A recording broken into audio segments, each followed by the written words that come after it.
Hola, ¿qué tal? Comenzamos Campo Palentino. Hoy visitamos la Escuela Viñalta de la capital palentina porque aquí están celebrando una jornada de tecnología aplicada en los cultivos de regadío. Diversos ponentes de diferentes sectores hablarán de cómo aplicar las nuevas tecnologías, la digitalización en estos cultivos de regadío.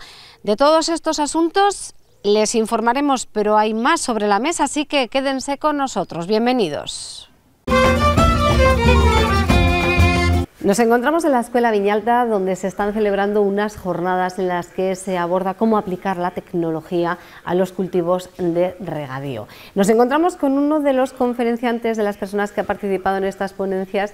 Les presento con Miguel Ángel García Turienzo. Él es agrónomo y además trabaja en el Itacil, tiene un cargo importante, él es el subdirector de infraestructuras agrarias. Hola, Miguel Ángel. Hola, encantado de estar con vosotros. Muchas gracias por dedicarnos unos minutos. Acaba de participar, como decíamos, en esta jornada, de la que luego hablaremos de su intervención, pero por ir del global, ¿no?, a algo más específico, a mí me gustaría preguntarle, como experto que es, cómo se encuentra a día de hoy la modernización de regadíos en nuestra comunidad, en Castilla y León, y más concretamente en Palencia. Bien, yo diría evolucionando, esa es una palabra. Permíteme que te dé cuatro cifras. Castilla y León tiene 470.000 hectáreas aproximadamente de superficie, digamos, regada. Regable es más porque la Confederación, y es verdad, con concesión, pues hay más superficie que regada. De esas 470.000 hectáreas, pues ¿cómo se encuentra? Pues mira, a través de la Junta de Castilla y León y la Consejería de Agricultura hemos modernizado aproximadamente en estos 20 y 22 años del orden de más de 125.000 hectáreas. Eso supone una inversión muy considerable que está abordada desde las administraciones promovidas de la Administración Autonómica a través de la Consejería, con convenios que colaboramos con la Administración Central a través de la sociedad SEIASA, y también donde los regantes aportan los costes para desarrollar, en concreto, pues bueno, un aporte importante que luego tendrán que devolver durante X años. Y seguimos evolucionando. Desde luego, todo lo que estamos viendo de los efectos, la evolución, digamos, climática, donde estamos teniendo episodios de sequía junto con episodios de alta pluviometría, digamos, en concreto en el Carrión es un sistema que está bien este año, está bastante bien. Pero bueno, entonces eso ha dado pie de que hay una demanda, y siempre ha sido una demanda muy importante por parte de las regantes y en concreto las comunidades de regantes, de la necesidad de modernizar por eficiencia energética, por eficiencia de costes y por mejora de calidad de vida de los agricultores.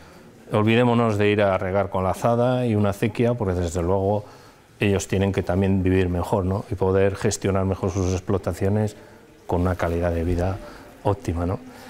En concreto en Palencia, como me preguntabas, en Palencia hay aproximadamente del orden por encima de 55.000 hectáreas de riego, 59.000, y donde hemos empezado ha sido en el Pisuerga, que es la que más evolución ha tenido.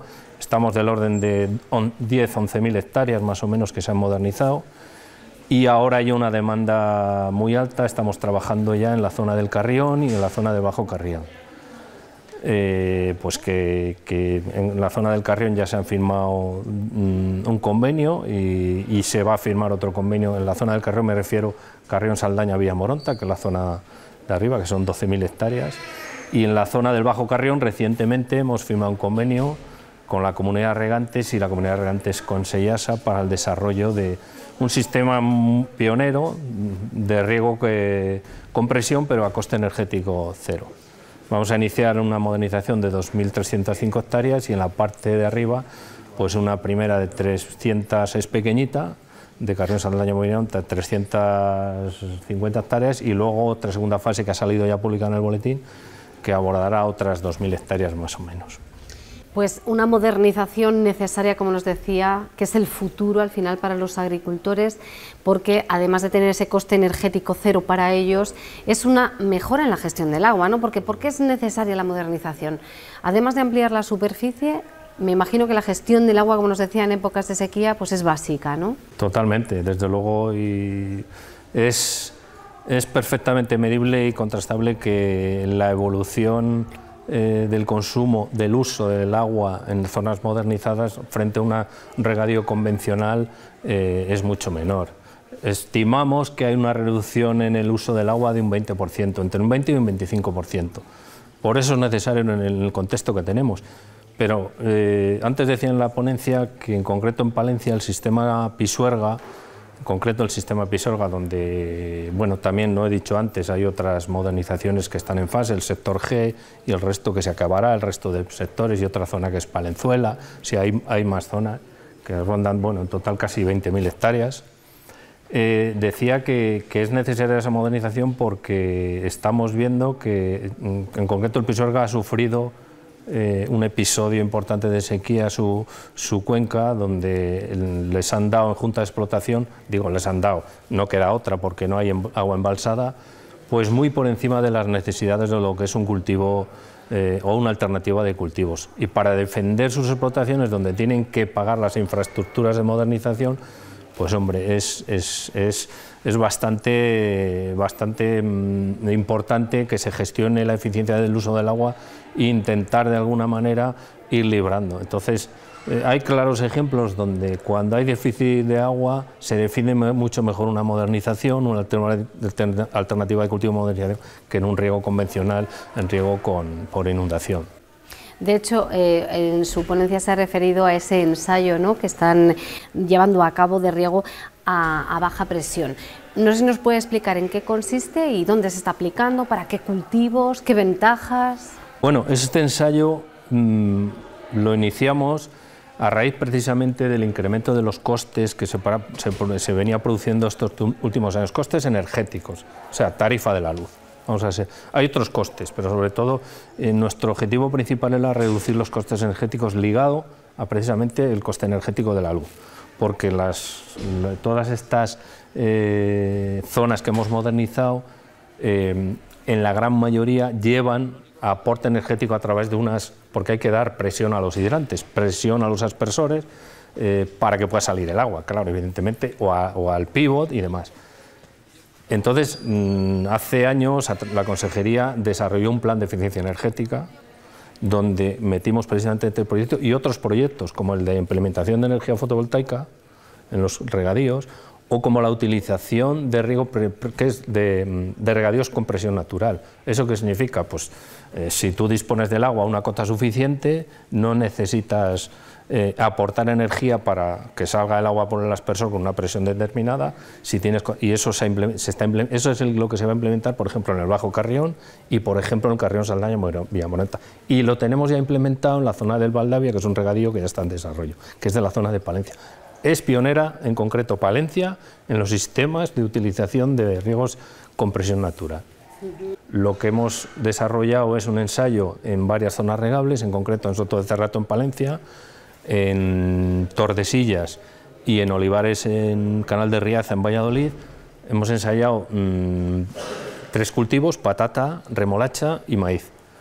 ¿Y qué perseguíamos? Digo, bueno, sin más, es un ensayo de experimentación donde las labores de cultivo las desarrollaba el cultivo, las aplicaba el regante y nosotros le asesorábamos en todo el tema de tecnología, cuando tiene que regar, porque hay sensores en el suelo, si hay viento, si no riegues ahora que hay viento, o sea, eso está todo parametrizado en una app y luego en el ensayo. Y lo que perseguíamos es, si regamos con menos presión, o sea, bajamos de 3,5 kilos de presión a 2 kilos de presión, ¿vamos a tener la misma producción? Ese es el objetivo. Pues bueno, hemos ensayado 21, 22 y 23. En patata, en los 3 en general ha ido muy bien. En maíz y en patata fenomenal. Y desde luego, donde ha habido un poco más de fluctuación ha sido en la remolacha, que hemos visto que un año, pero es una diferencia insignificante. ¿Qué supone eso? El que tú dimensionas una infraestructura con 1,5 kilos de presión y eso es coste energético, casi del orden de un 20%. ¿Qué les diría a ustedes a aquellas personas que por motivo de la edad pues son igual más reticentes a la modernización, ¿no? Porque a veces se habla mucho de que parece que a las personas de más edad les cuesta entender que la modernización, la reconcentración parcelaria pues puede suponer un avance. ¿Qué les diría? La mayor resistencia que se produce normalmente es primero en la reconcentración parcelaria. Pero bueno, como ha ocurrido casi siempre, en el secano también. Y luego está el tema de la modernización, porque al fin y al cabo ellos siempre preguntan ¿y esto para qué si yo soy muy mayor y es un coste importante? Hombre, pues al final es que no queda otra. No queda, como he dicho antes, tenemos que ir más o menos lento, pero no queda otra. Desde luego le das un valor añadido a la tierra. Sí que es verdad que hay problemas con la gente mayor, desde luego, pero sí que ahora estamos viendo en la consejería que se ha producido un relevo generacional, incorporación de jóvenes agricultores durante este último año o estos 2 últimos años importante. Además de hablar de nuevas tecnologías aplicadas en los cultivos, en estas jornadas celebradas en Viñalta se ha hablado de materias primas en los años 2023-2024, una conferencia que ha estado a cargo de Iván Álvarez. Hola, Iván. Hola, buenos días, Cristina. Buenos días a todos los espectadores. Muchas gracias por atendernos justo antes de esta conferencia en la que va a hablar de materias primas. Bueno, presento a Iván, él es, además de ingeniero agrónomo, es agricultor en la provincia de León, en Gordaliza del Pino, y es asesor concretamente de la empresa Asegrain.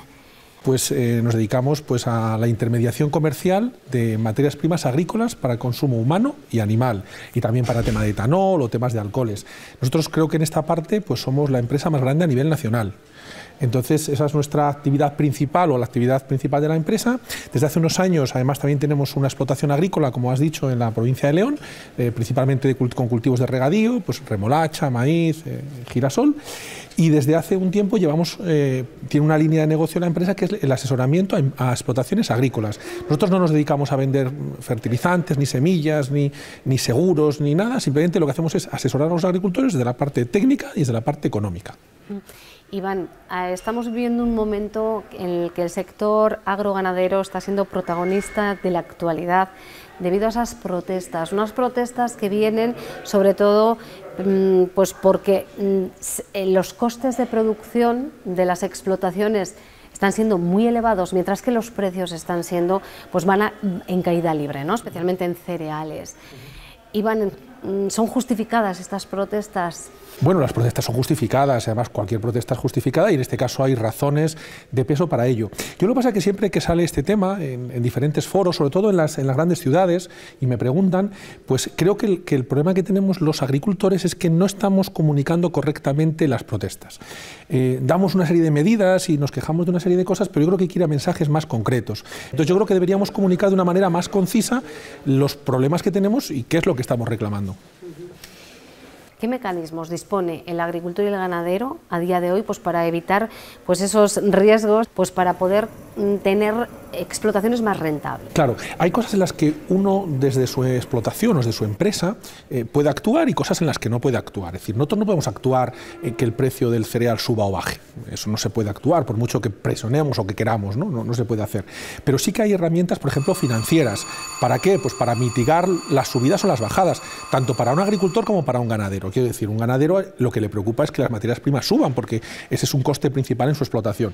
Un agricultor, pues por ejemplo, lo que le preocupa es cómo poder vender su cosecha o cómo poder vender su cosecha con rentabilidad. Es muy habitual el uso de los mercados de futuro, por ejemplo, por parte de los agricultores americanos o los agricultores sudamericanos. Ellos, el agricultor americano, de hecho, en pocas semanas se establece lo que llaman la batalla por los acres, que es el agricultor mira los precios de principalmente soja y maíz, aunque también de algodón o cacahuete, otras cosas, y dice, ¿yo qué voy a sembrar para que sea rentable mi explotación? E incluso venden una parte de su cosecha previa a esa siembra, en función de la rentabilidad que le aporta un cultivo o le aporta a otro. Bueno, pues hay una serie de cosas que podemos hacer. Luego también podemos gestionar los costes de nuestra explotación. Uno de los costes mayores que tiene una explotación agrícola o ganadera son los costes de amortización de la maquinaria. Esto es un tema importante y es un tema donde tenemos que incidir, y nosotros cuando actuamos como técnicos siempre hacemos una valoración. Hay que valorar si nos interesa tener maquinaria propia o alquilada, si nos interesa contratar o subcontratar algunos trabajos o hacerlos nosotros. Bueno, hay que valorar dentro de cada explotación, por tanto de cada empresa, qué es lo más adecuado. No hay una cosa más adecuada o menos, es decir, esto es como en una empresa que hace, por ejemplo, galletas, aquí tenemos la provincia de Palencia, que es muy famoso, ¿qué es mejor, hacer galletas de marca propia o galletas de marca de distribución? Bueno, pues si eres muy eficiente haciendo galletas de marca de distribución, como aquí tenemos algunos casos, pues es un muy buen negocio, pero a lo mejor también es interesante hacer marca propia, ¿no? Cada cosa tiene su coste. Iván, respecto a la PAC, ¿sería necesario que las administraciones tomaran nota de esas reivindicaciones, ¿no?, que están haciendo ahora el mundo del campo y de la ganadería, darle una vuelta? ¿Qué opina de Bueno, la PAC surge en su momento como una forma de que los ciudadanos de la Unión Europea dispongan de alimentos a un precio razonable y a su vez las explotaciones agrícolas gocen de una rentabilidad necesaria para seguir perviviendo. Y esto era el inicio de la PAC y yo creo que ha sido muy positivo y en España pues ha sido una cosa muy interesante. Yo llevo trabajando en este sector casi 25 años y ha sido una cosa muy valorable. ¿Qué ocurre? El problema está cuando la PAC se convierte en un instrumento político que algunos políticos lo usan como una forma de captar votos. Y entonces para eso hay que tocar determinadas sensibilidades y se toman decisiones, yo quiero pensar que desde el desconocimiento, por parte de políticos que no conocen la realidad de lo que están haciendo. Y esto genera un problema, que es, ya lo dice el dicho, ¿no?, con las cosas de comer no se juega. Bueno, pues estamos jugando con las cosas de comer para otros intereses que no son los estrictamente necesarios para este asunto. Y en estos tiempos tan convulsos que estamos viviendo, pues con muchos condicionantes a nivel global, ¿no?, que al final afectan a la economía particular de los agricultores y ganaderos, la guerra de Ucrania, la sequía, bueno, hay muchos condicionantes que están cambiando y que afectan, como decíamos, a la economía de los agricultores y ganaderos. Usted, Iván, ¿qué consejos daría a los agricultores y ganaderos para esta campaña en la que estamos inmersos? Es difícil dar consejos. Lo que sí que siempre decimos es que hay que buscar en las explotaciones, por tanto en las empresas, márgenes positivos. Es decir, cuando a mí a veces me llama alguien, oye Iván, que no sé qué hacer con la cosecha, vendo, no vendo, bueno, pues analizamos, ¿ganamos un poquito de dinero en esto que estamos haciendo? Sí, bueno, pues vendemos una parte y otra parte pues esperamos que suba. O no ganamos, bueno, pues vamos a ver cómo podemos hacer para poder ganar. Es decir, es muy difícil dar una receta, es muy difícil dar una receta además para todas las explotaciones, pero creo que este año o este año y medio que hemos vivido en el caso de la agricultura, unas bajadas de precios tan fuertes, creo que tenemos que aprender una serie de lecciones. Yo lo voy a contar en la charla. Primero hay que hacer un diagnóstico de lo que está pasando, hay que ver cómo podemos afrontar este problema que tenemos y luego qué aprendemos de cara al futuro para que no nos ocurra lo mismo en los años siguientes.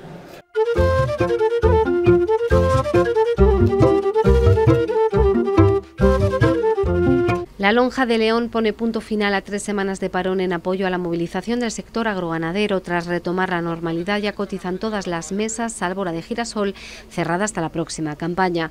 Como se temía, el cereal regresa con acusadas caídas de precio, a excepción de la avena, mucho menos afectada por estas importaciones masivas de grano que Asaja Palencia viene denunciando.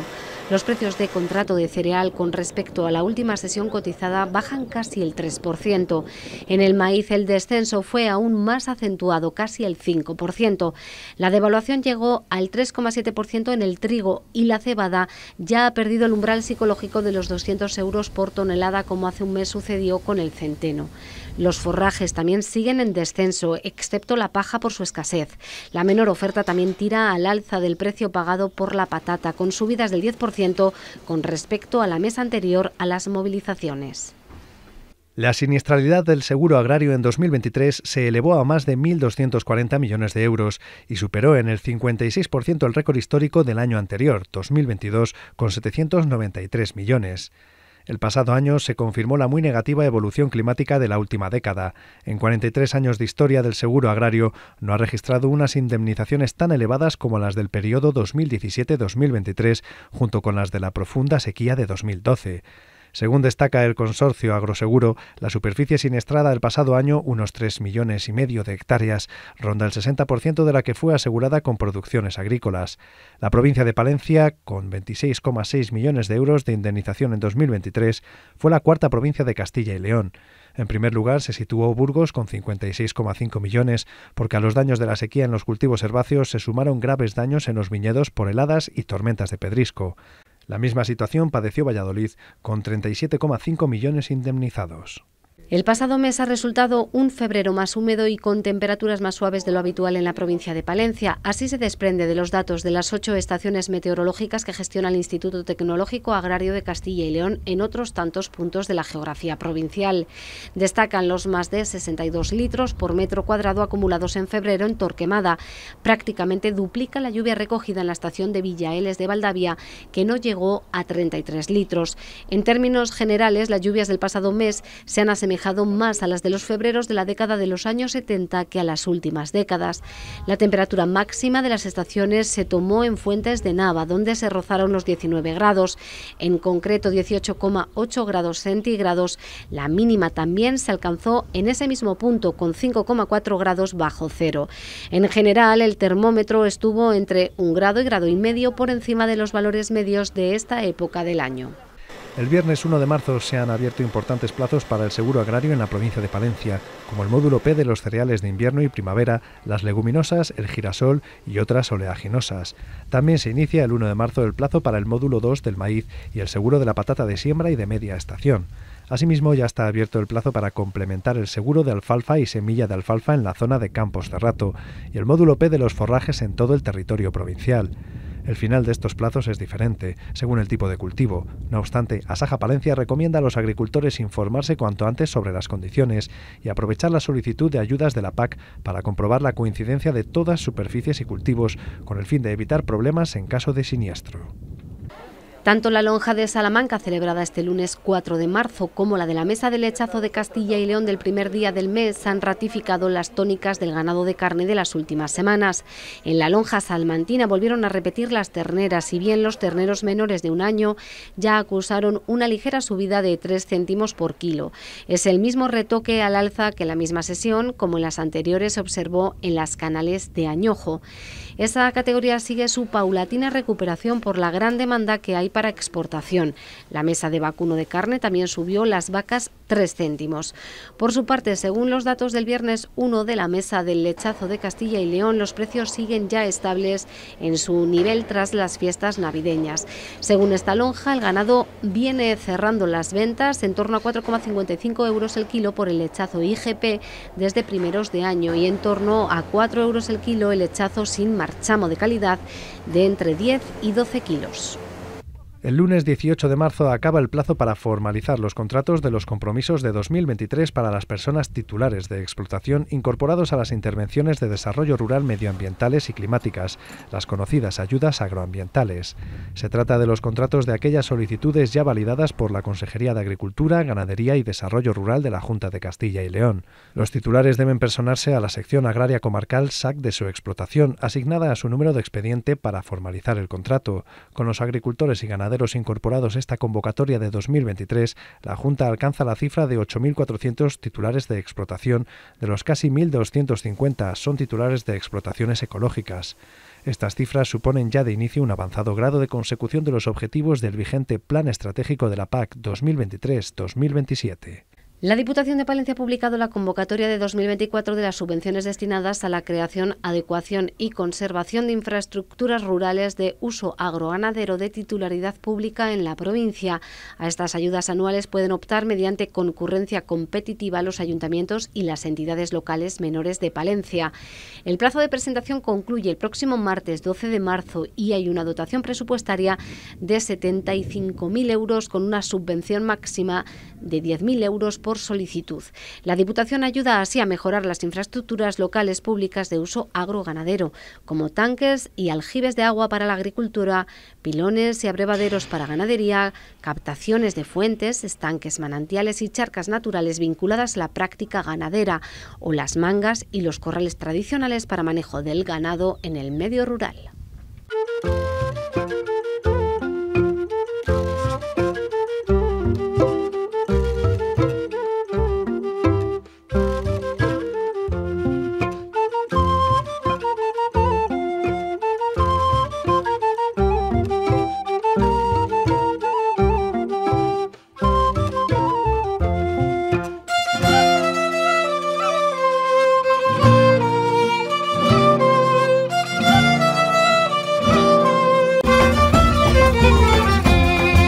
Hasta aquí Campo Palentino, pero antes de despedirnos queremos recordarles que está abierto el plazo para presentar la solicitud de la PAC. Recuerden, tienen todo este mes de marzo y abril para hacerlo, así que ya pueden pasarse por las oficinas de Asaja Palencia. Nosotros volvemos el próximo jueves. Hasta entonces.